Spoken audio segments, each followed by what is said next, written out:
তো আমি এখন অবস্থান করছি বরিশালে, বরিশালের লাখটিয়া জমিদার বাড়িতে আর কি।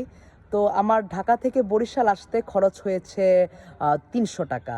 তো অনেকেই আর কি আমাকে জিজ্ঞেস করে যে তুমি মানে আর কি ট্রাভেলের জন্য টাকা কোথায় পাও, কিংবা আসলে কীভাবে মানে আর কি এত করো আর কি, ট্রাভেল করো। তো আর কি যেটা হয়েছে যে আমার হচ্ছে ঢাকা থেকে বরিশাল আসতে খরচ হয়েছে ৩০০ টাকা, অথচ যারা আমাকে এগুলো জিজ্ঞেস করে আর কি তারা হচ্ছে প্রতিদিন ধরেন না মানে আর কি সিগারেটের পিছনেই হচ্ছে ৪০০ টাকা খরচ করে, এরকম অনেকে আছে। তারপরে আবার এরকম অনেকে আছে যেটা হচ্ছে যে আপনার মানে আর কি রেস্টুরেন্টে খেতে বসলেই কিন্তু হচ্ছে মানে ৫০০-৬০০ টাকার বিল চলে আসে এই যুগে আর কি।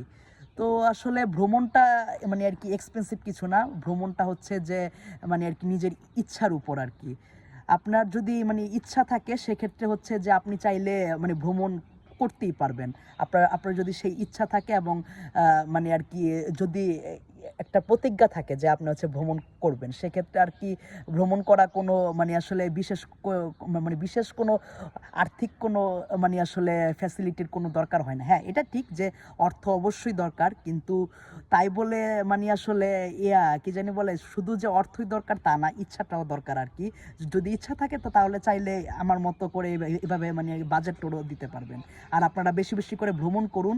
ভ্রমণ করলে আসলে মানে সেখানকার ইতিহাস, ঐতিহ্য সেগুলোকেও জানতে পারবেন।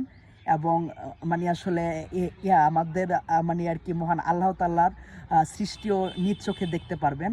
তো সব মিলিয়ে আর কি ভ্রমণ করলে আপনাদের মন মানসিকতা ভালো থাকবে।